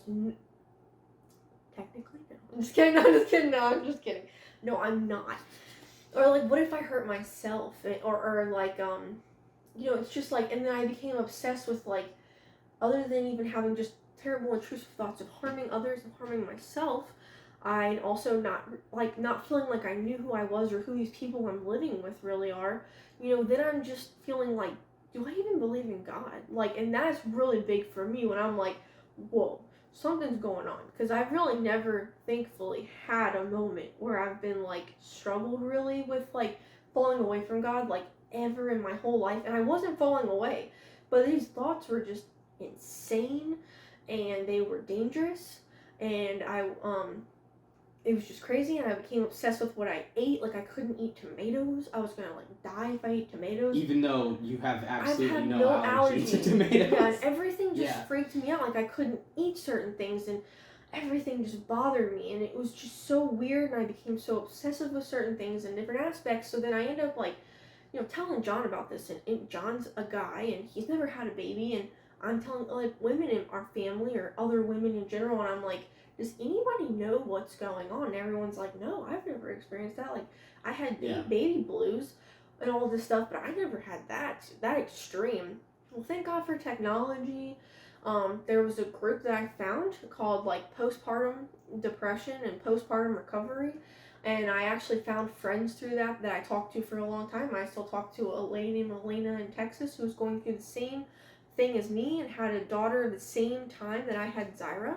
And so through that group, I began to identify with others, and I'm like, wow, this is normal to some people. I'm not literally going insane. Like, I mean, I was, but not like on purpose. Like, it was hormones, and it was a mental instability that was happening, and I really needed to get mental health help with it. Like, I tried to do it on my own for like over 6-7 months, and it just got to where I'm like, you know, I went even through like a very big like healing obsession with healing ministry phase, because some people in my life were telling me that was the route that I needed to go, and that was the only route that I should go. So I became obsessed with watching certain healing schools and healing books and filling out all these papers and filling out all these books, and I should have taken pictures, and there's nothing wrong with Bible verses, but I had Bible verses just everywhere in our house because I felt like every time I have a thought, I run to the wall and read a Bible verse, and that's not a bad thing. With replacing it's not a bad thing. The thought with a Bible verse and replacing it with God's word and God's promises, because I would read verses saying like, "I'll protect you, I'll keep you safe," like, you may go through the waters, but I'll be with you. I'm reading things that are encouraging, but I'm still was struggling so hard, and I'm not saying leaning on God didn't work. But it did work. I mean, he kept me alive through 6 or 7 months when I should have been on medicine from the beginning. But I just kept saying, like, it's got to be fixed on its own, or it's got to be fixed through healing, supernatural healing. And you saw it, I hate to butt in, but you saw it as if you turn to medicine, you're not trusting in God. And especially with the healing ministry stuff that I was reading, it was like, you were definitely stop all medicines and don't take medicines. You know? Because I think there was a point where you went through kind of a prosperity gospel, I guess, stage or phase, and then a healing ministry phase, and this happened to be during that time. And so you really looked at it as, if I have to look towards man for medicine, then I'm not using faith in God. Right. I felt like I was betraying God. I'm like, I'm relying on man over my Savior. Like, how could I betray him like that? Yeah, where the truth is, and this is something that needs to become more understood, less of a stigma, is Christians can go to doctors. We can get help from doctors, from therapy. These things are important, and God gives us tools and utensils to be able to be used. Especially in the country we live in. Exactly, yes. We are blessed to live in the United States, where healthcare has been very expensive, but it is very modern. We are near the top in medicine. It's accessible. It's very much up to a standard where quality of living should be accessible to all. Is it necessarily with payment wise? That's a whole different story. But we won't get into that. But it is wrong for us as Christians to look at it as, oh, I should lean only on God because God will send me supernatural healing. And I want to use 2 different examples, if you give me just a moment here, to prove this point. Number 1, David stepped forward in faith to face Goliath. But what did he have to do? What did he have to use and get himself that God put here? He had to use the tools. He had to use the slingshot and the stones. Those stones were laying there for David to take. But what if David had said, no, I'm not going to do that. I need to just point or believe enough that Goliath will fall over. Well, he wouldn't have been listening to what God wanted. He wouldn't have been listening. So he may not have been able to defeat Goliath because he had a wrong conception of what God wanted him to do. Now, I'm going to give a falsified example, or a metaphorical example, I guess. Let's say you are on a ship, right? Or a raft, right? In the middle of the sea.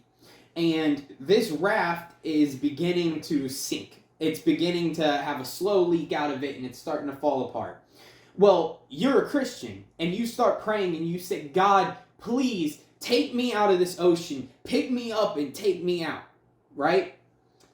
But on the first day, here comes a boat. And that boat says, hey, sir, do you need to climb aboard? It looks like you're sinking. And you say, no, God's going to come along and save me. Then all of a sudden on the second day, you're significantly sinking, and a second boat comes by and says, do you need help? You're sinking. And you say, no. God's going to come get me out of this. God's going to help me out. And finally on day 3, you die. You end up drowning. You get up to heaven, God's going to say, why didn't you take the 2 boats I sent you? Why do you think I was just going to pick you up out? Yeah, I could have done that, but I sent you a practical example. I sent you a practical solution in a boat that was right there, readily available for you, and instead you thought you knew me. You thought you knew exactly how I'd go about things, and so you trusted in that. But you were wrong. I sent you solutions and you ignored them. The thing is, we as Christians need to not put emphasis on other people and say that you cannot go to doctors, you cannot believe in modern medicine, you cannot do all of these things. That's wrong. You don't know what tools God has set up for them. Exactly. It might not be meant for you to be on postpartum medication, but it may be meant for her. Yeah, maybe, It could be any different scenario like that. So I apologize once again, not trying to go on a tangent, but it's so important because there's so much of a stigma around that, and it's just not acceptable. We have people that are trying to force themselves as Christians to, just live life trying to trust in God when they're ignoring the tools He sends because they're made to feel like they're wrong if they take them. Mm-hmm. And that's completely unacceptable. Anyways, so you're going through postpartum, you finally get on some medication. It took a couple different medications. Yes, yeah. We finally, after a couple, before the medication, we went through a couple, hospital trips, to the ER, you get evaluated, but I wasn't threatening, suicide or anything, because I really didn't want to commit suicide. These were intrusive thoughts, so, of course, they can't admit you necessarily, you're not necessarily a danger, you just need to try not to think about those things, or you need to take medicine to help you not think about those things, think about those things, and so, finally, I was like, okay, I'm gonna have to just do it. Especially looking at your kids, you're like, gotta do it for the kids. I was so afraid to even be home alone. I wasn't sitting in our house. I was sitting over at John's parents' house, and because I was so scared to be alone, and I was like, what if I'm mean to the kids and I can't stop myself, or so just I was living inside of a mental hell. And sorry, not to cut in, but you also started volunteering at one of my nursing homes, or at my nursing home at the time. I don't remember how far into the process you were at that point, but you began volunteering and trying to help people there to take some of the mental pressure off of yourself too. So yeah, and so I think it was probably right around the time I started taking medicine or started trying to take medicine, or right before it, that I was like, something else has to change. I was afraid to be home. I didn't feel like I could give my all to my children. I just felt so distracted within my mind. And I was reading a book by a preacher at the time that I was very into reading, and she kept saying, so if you're going through something bad, you should really go focus on somebody else. You need to get out of your house, stop dwelling on what's happening to you, and you really need to go focus on others and serve others, because that's going to help you get your mind off. You're not the only one that is struggling and all this different stuff. So, John worked at the nursing home. It was less than 10 minutes from our house, and they were taking volunteers for activities where you would just go and you would get assigned 2 or 3 times a week, and you get assigned 6 people on different units, and you would go and you would talk to them and you would document what you guys did together. You had to stay with them for about 30 minutes each, really spend quality time with them. And thank God for, once again, God opening the door, using my husband, using his job, a secular workplace, to help me, and it helped my faith also being at his job, because you go to these people, and a lot of them, some of them just didn't remember things. Some of them had effects from choices they made in their life, and they weren't necessarily all coherently cognitively there with you. So some of them you were able to read the Bible with, because they weren't able to play games, or you would just sit and talk with them, or you could pray with them. And there was one lady that I've always talked about, but I low-key I'm forgetting her name pretty much, but well, it's kind of good because we probably shouldn't say it. We're not going to say it anyways, but but sadly my mind is slipping from her name, which I really wanted to remember her name for personal reasons. I know it, I'll tell you after. Okay. And so anyway, she was a little old lady, and she was all shriveled up and tiny. She never got out of bed unless sadly she would fall or something out of bed. She was super small, and she was an older lady, and probably in her 80s, 90s. I don't she know. was way up there, yeah. And she had sons and stuff like that would come and visit her, and they loved their mom very much. It was very sweet to see. Her room always had balloons and cards, and you could see pictures of her when she was younger in there. It just, once again, showing that, like, they went from a life of having children and a career and all this stuff, and now she's laying in a nursing home bed, you know, and she can't get up, she can't get out. Mostly blind. She couldn't see. They even had her underneath a light on the wall, and she'd be like, "It's so dark in here, can you please turn the light on?" And I'd be like, "I'm sorry, you know, the light is on, you know, like, maybe the light," you know, you have to just kind of play along with them. Yeah. You don't want to get them stressed out, you know, you want them to keep them comfortable, and you want them to enjoy your visit. So anyways, long story short, she couldn't read, like, with her eyes anymore. She couldn't read the Bible physically or anything, because she couldn't see. And she couldn't get up and move, really. She just laid like this all the time. But she loved Psalm 23. Yeah, Psalm 23. And it's like, "The Lord is my shepherd, I shall not want. He maketh me to lie down in green pastures. And he, you know, leads you beside the still waters. And, you know, if you walk through the valley of the shadow of death, like, you won't be afraid." Or I don't know the exact words right now. But she had that memorized. Yeah, and like, to a T. To a T. And, like, there were so many different times I went in her room, and there were things where she would be hallucinating, and she would think there was a baby on the floor, or different things. And even in that visit, you could say, "Do you want to do Psalm 23 together?" And right back to and it. she It would didn't be matter. able to say it through and through, and she would just be like, "I just love the Lord," you know, and she'd be like, "Well, I just love my church," and she still would talk about her church like she still went to that church, and in her mind, she did still go to church, you know, and that's fine. I mean, it made her so happy, and it just was such a, an amazing thing. It built me spiritually. It helped me read Psalm 23 a lot, and it was definitely key to even what I was going through. Like, you know, he leads you beside the still waters. He's gonna help you. He's gonna keep you safe through the darkest times. And it's like, it's through a woman who's laying in a room in a random nursing home across Ohio, and, you know, it was just amazing. It was just so amazing. Can't make sure it's okay. Yeah, it was just so amazing, and just, it was such a blessing to me. And there were other many beautiful people, and even his co-workers that were such a blessing, and they would give me encouraging words going through this hard time. Oh, they're still fantastic. Yeah, they still so call us, and they're really funny. Yeah, super funny. So just such a blessing, and I did that for quite a few months, you know. And once the medicine started to get better and stuff, and everything started to kick in right and everything, you know, I needed to really be there for my children. I was still there. I mean, this took like maybe a couple hours out of my week, but I still, of course, mom guilt. I felt like I was betraying my kids by going and talking to other people, but it was still such a beautiful experience that God opened the doors to and allowed me to be a part of. And those people, some of them may not be alive today, but they still hold a very special place in my heart. And even the facility that allowed me to do that, and having a husband that like allowed me to do that with him too. And so then I started to get better with postpartum, and it's just kind of a balancing act, like trying to find the right medicine dosage, and just was still truly leaning on God, and just really going through that time, and like calling John whenever I needed to talk to him. I thankfully he was able to answer the phone most of the time, or if I needed him, he was right there, and that was such a blessing too. And I mean, we went through that chapter of life, finally getting on a medicine that's really working well. I'm still on the same medicine that I was on, my last medicine that I found out that worked for me. I'm still on it, and that was actually like right before I got pregnant with Jacob, and he's about to be 2.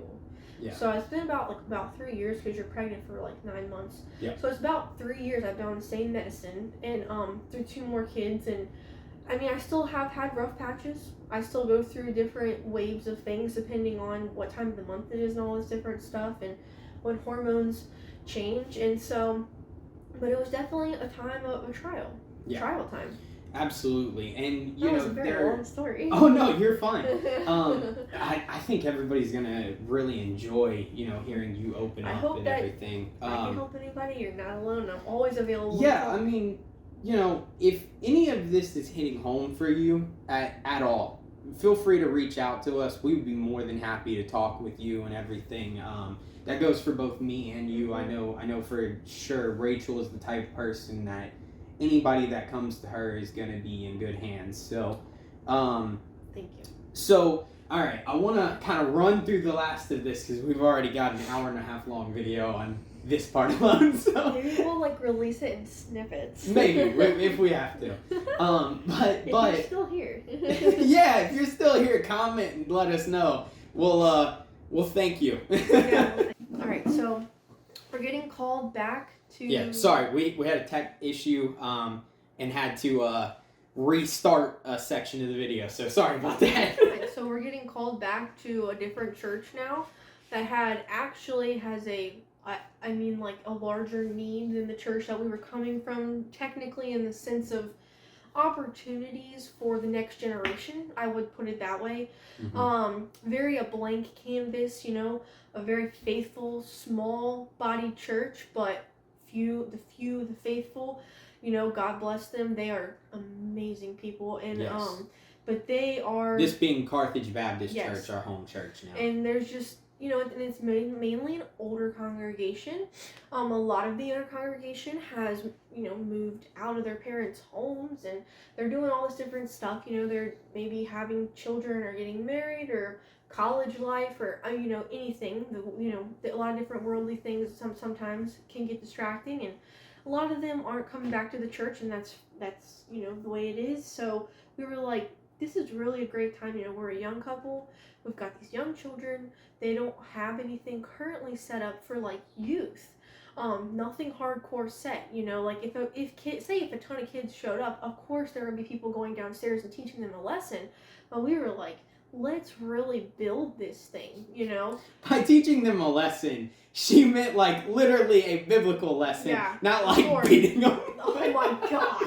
No, I don't know why I came up. Well, spare the rod, spoil the child. My bad. But I shouldn't have been thinking that way anyways, but it was funny to me. And so we're like, they just welcomed us with open arms, and John was feeling so strongly that the Lord was calling him to preach. Actually get up and preach, like actually start preaching to people. And, the previous opportunity wasn't necessarily where God truly was calling us. So here it was just like an open book, and they were just like, yes, like you can come in, we will work on getting you ordained and everything. So he actually got ordained as a deacon first as we were going through this. And actually, before he got ordained as a deacon, we actually ended up expecting our 4th child, little Andrew. He's 5 months old right now as you watch this video. So I was actually I was pregnant during the time that he was ordained as a deacon. Oh. And because you did it like preaching. How far apart were they? It was December, like mid to late December for deacon, and January 22nd, 2022 for preaching. Actually, I probably have the date over there, but anyways, for deacon. He has them hanging on the wall because it's amazing. It's just so amazing, following where God's leading him, and so. Yeah, so like we're expecting our 4th child, and like he gets ordained as a deacon, and then the door opens where he's gonna get ordained as a pastor, and not a pastor, a preacher I should say, because he's not over a congregation. He is preaching to anyone that will listen, or if they don't want to listen, he's still preaching. And so yeah, I'm still out there just screaming my head out. And so anyways, but that was our next step. Is we're like expecting our 4th child. He's a preacher now. We're like, wow, like where else is God gonna send us? Where else is God gonna take us? We're just literally up to this point, like we're just following. Where's God gonna do with us next? Where is what is next? So right now we're still at the same church.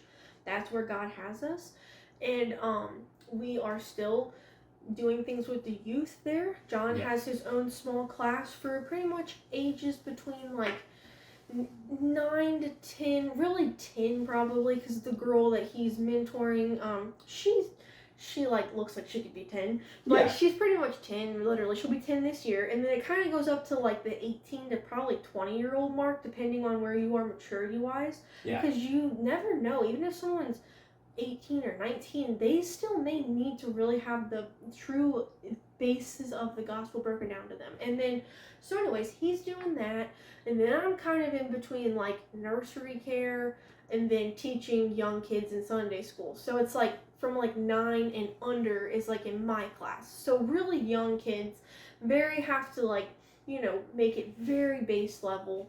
They really get a lot out of songs, crafts, all that stuff. So that's really where we are right now, and it's a new year.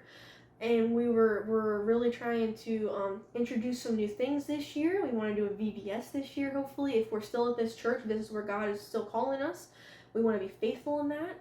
Mm-hmm. So that's what we're doing ministry-wise. We're still at this church and doing all the things. But then also during that time, we had little Andrew. And so he is here. He is healthy. He is well. He did have we did have some complications through the birth with some meconium aspiration while he was still in my uterus, or he was still coming out the birth canal. And so that was a little bit scary, but they suctioned him out really well. Then it led into pulmonary hypertension. So he had to go to the NICU. We did a month NICU stay between Good Sam NICU. Which all of this, by the way, is on the YouTube channel. You can watch these videos. From birth to the end of the NICU, we have completely uploaded in a series of, I think, 5 total videos.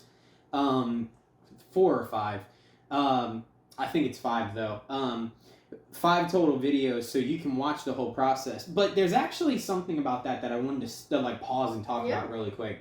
Because we've talked about so many times, especially where you and also at different times me, or sometimes together, us have faced some kind of horrible tragedy, trial, or whatever, whether it be your dad's passing, us getting fired, Matthew, the miscarriage, the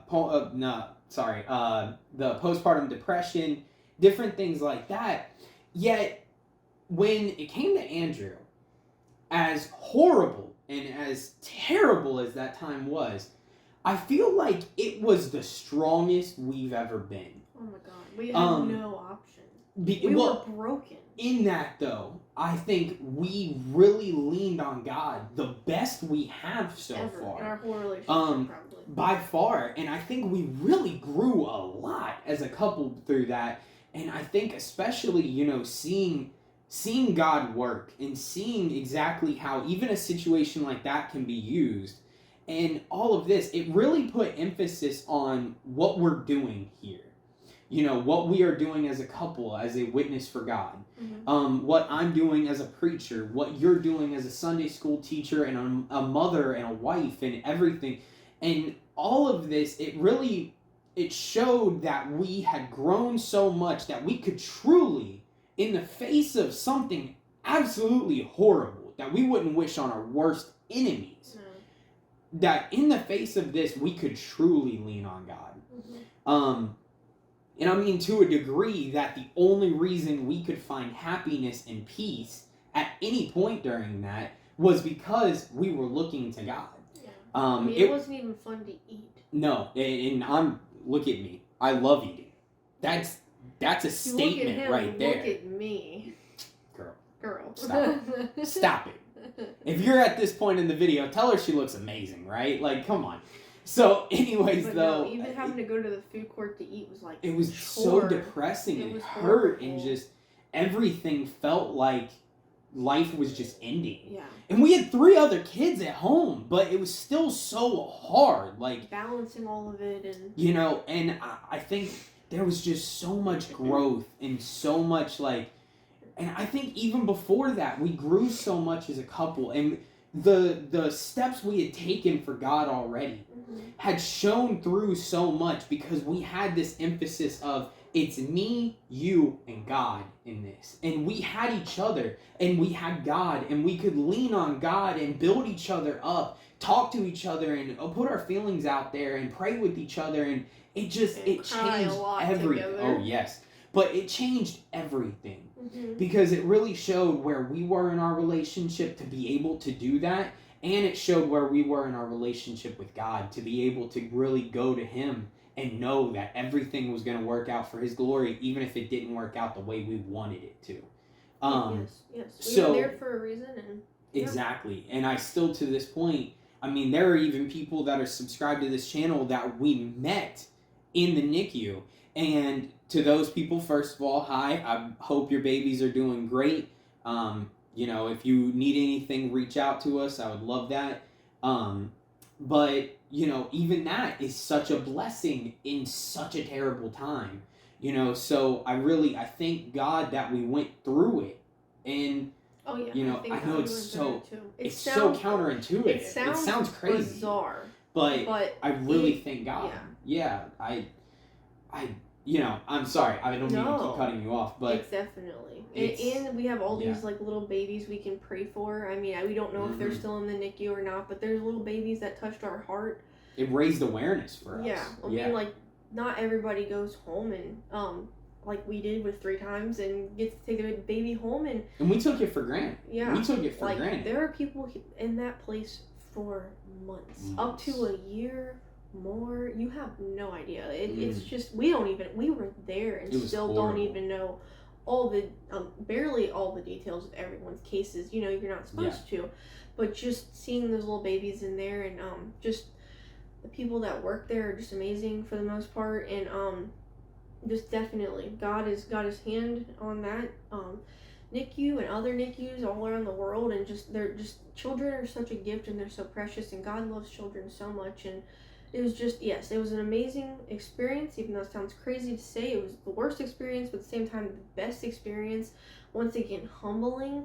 There were so many babies worse off than our baby. Everyone was like, he's the biggest baby here. Like, he's so chunky. Look at all, like, the little chunky fat cheeks he has. Like, there were babies that were just, like, skin and bones. Because they were born so prematurely, they hadn't developed the fat on them yet. Yeah. But, like, we were just so blessed. And we were so blessed, yet it was so hard. And God got us through that, and so he's home. He has an NG tube, so it's a nasal gravity tube, and he has to feed the rest of his bottles that he does not take by mouth on his own. It goes through that, and we just hold it up, and the gravity takes it down into his belly for us, and he's doing pretty great. He goes to therapies. He does NICU follow-up. We're trying a new acid reflux medicine for him.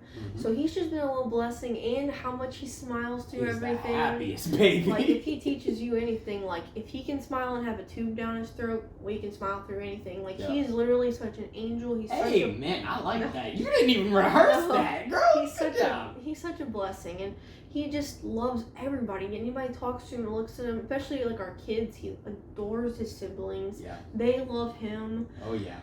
It's just it's just amazing. And we just, once again, we went into this new year and just we're looking forward to him hopefully getting the NG tube out. We also, before the end of the year, John felt God put on his heart to do a fundraiser, which is also on this channel. That was an amazing once again time. God just shows up and shows out.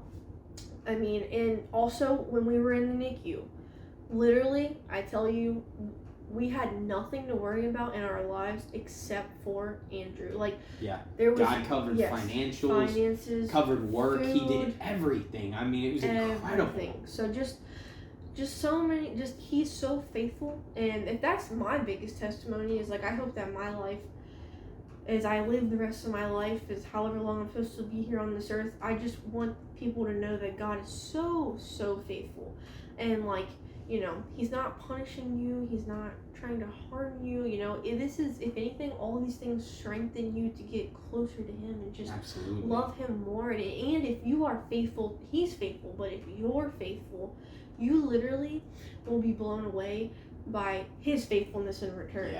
Like, there's incredible to see. There's just so many things that, like, there's just so much. They're literally, it's like we could do a 5-hour video talking about the blessings. So we're really just at the point where, like, still being a mom, stay-at-home mom, and doing kindergarten with Matthew, and being a wife the best that I can, and God's best. Keep it there. The best. And God's put it on my heart. Maybe one day I will start something small that I can use to glorify Him, and I don't know, make gifts for people or sell things. I'm not sure. In not using this as like a time to just like oh, I'm dropping something. But in all seriousness, God is really putting it on my heart that He maybe gave me some creative abilities to be able to use to glorify Him and Him alone in the kingdom.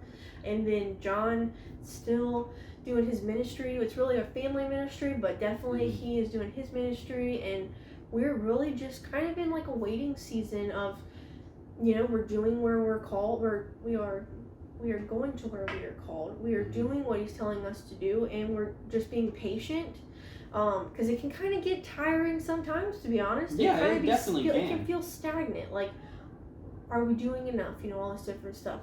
Are we supposed to be somewhere else? Are we at the right place? But as of right now, this is where we are and what we're doing with our life. Yeah, absolutely. And so you kind of already hit on what I was going to ask at the end.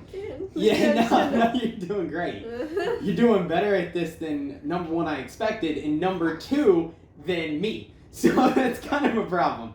But no, I'm just kidding. But anyways, let's go ahead and close up with two questions for you, okay? Mm-hmm. So first I want to ask you, so going into 2023, we're very early on in the year here, 2023 into the rest of your life, what is your main goal, the number one thing you want to achieve, especially for God during this time? And then number two, what is something that you want people to take away from this video? The main point that you want them to take away and keep with them as they remember this. I think the answer to the first question would be just living out my calling of, I just really want people to know Jesus. I want people to know His love. I want them to know His faithfulness. That's the one thing I feel like I'm called for the rest of my life, and I will work on for the rest of my life, is just, He's not just some guy in the sky. He's not just some horrible creator and we're His puppeteers. He's not a religion at all. That's man-made. He's none of the things like if you truly just get to know Him, He is peace. He is everything good, everything love. God is love. If you don't know God, then you don't know love. And I don't know the exact verse wordage, but that's kind of a recap. But anyways, yes, I just want to reach as many people and let them know that they're not alone and that God loves them so much and He sees them.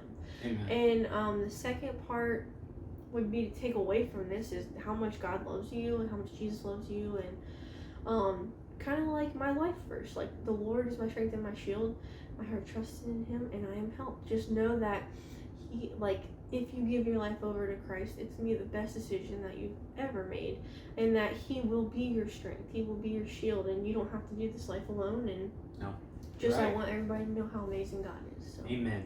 And going back to what you said in the first answer there, I think we as Christians and as people, we put such an emphasis on it's so hard to talk to people. It's so hard to let people know how God has been faithful and everything. It's as simple as this. Tell your testimony. Because if you are alive, God has been faithful to you. Mm-hmm. If you are walking around with clothes on, God has been faithful to you. If you've eaten today, God has been faithful to you. You woke up today. Exactly. In every single thing, God is faithful. Mm-hmm. So you have an obligation, as God calls us to go and preach to all corners of the world, telling the gospel to every creature, and making disciples, and all of these things that Jesus directly calls us to do. It's as simple as getting out there and talking and saying, hey, here's what He did in my life. What Rachel's doing right here is telling you what God has done in her life. This is an example of testifying. It's as simple as that. And the name of this show, what we do is we call it One-on-One. And it's WONONONE. And it's because while this is a one-on-one talk, we won on the one. We won on Jesus Christ. Because we can rely on Him, and He is the one that fulfills us. He is the one that saved our souls. He died for us. So just even knowing that, if you are a Christian, that should be enough to go out there and tell other people, because they need to know that even in moments of tragedy like Racheal has gone through and like our family has gone through at different times, trials and tribulations can come to every single person. You can lean on a God that is faithful. You can lean on a God that loves you more than any human being can. I tell you right now, I'm sitting across from the woman that means the most to me in this world. I love you to death. You mean the whole world to me. I can never imagine my life without you. And I don't ever want to have to face that. Even though ever in this life it could be a reality, I don't ever want to face it.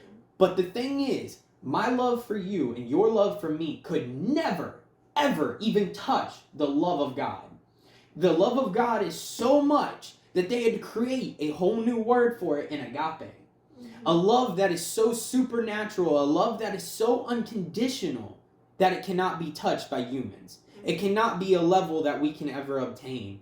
And so that's the love and the faithfulness that God shows. That people that mock him every single day can still live on this earth. He doesn't just crush them under his hand. He lets them live. He lets them have opportunities at happiness and life in general. And he still hopes at the end of the day that you'll come to him. Exactly. He still gives you a free will to even make those decisions, right? And that's the thing. That's what I think is what I want you to take away from all my videos, from especially this one, is that there is a God that loves you so much, and he is so faithful that you can go through trials and tribulations, as we've heard here today, and he will bring you through every single one of them. Build you up in a way you couldn't imagine, and he can strengthen you and show you, I will always hold on to you. And because of that, we can rejoice in who we have behind us, and that being our Savior, Jesus Christ. You know, that's the ultimate thing. So as we close up this video, first of all, thank you so much for joining me. Thank you. Obviously, it wasn't a long trek for you or anything. I was going to say from thank upstairs. you for bringing me to the basement. Yeah, literally walk downstairs. But, you know, still, I thank you for taking the time and, you know, doing this. We're very busy together. And yes, with our kids. We have to go pick up the kids like ASAP after this. So, so anyways, though, I think we should close in prayer. You know, I want to take this moment, once again, if you want to be on the channel, if you'd like to be featured in a video like this, I would love to do it. We can either do it remotely. I'll have that ready very, very soon. I've got somebody a little more techie helping me with some of that stuff. Luke, he's so sweet. Oh yeah, Luke from the Reds Fest video. He is wonderful. So he's going to be helping me out with that. And then also, if you're local, I'd love to have you in person. You know, we can maybe get food beforehand and everything and spend some time together and then jump into it. I would never do that to you. I'll buy.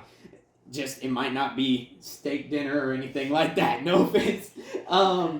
But anyways, I would love to book that with you. Feel free to reach out to me. And also, if you're watching the video and you like the video, comment on the video. But most of all, to show your support, please go right below this video and hit that red button that says subscribe. All you have to do is press that button. It's totally free. Doesn't cost you anything. If you have an account, you can do it with no problems. If you don't have an account, you got to create an account. Very easy to do. Once again, free. That way you won't miss a video. All right, let's end in prayer. Heavenly Father, I thank you for this day, Lord, and I thank you for all your blessings. I thank you for the wonderful woman that Racheal is, Lord. I thank you for her being so brave and so outspoken and coming on here, Lord, and telling her testimony and telling her story, Lord. And as we look at her story, we see moments of trials and tribulations, and we see a woman that's had to go through so much, yet every step of the way, you had her. Lord, you had her, and you built her up, and you made her into the woman she is today, a strong, strong woman who lives for you, and her faith is unbridled, Lord. It's a wild flame for you, Lord, and I thank you for that. I thank you for such a wonderful woman by my side that can help me, and even the moments that I'm weak, I know I can turn to her, Lord, and I thank you for her. I thank you for our children that we've talked about here today, Lord. I thank you for all of your blessings on our lives, and I thank you for the ones watching this video, Lord. I ask that you just bless them, and if they haven't given their life to you, Lord, touch their heart, Lord. just show them the reason that they need you. In your name, amen. Amen. Have a great rest of your day. God bless you. I love you. Good one.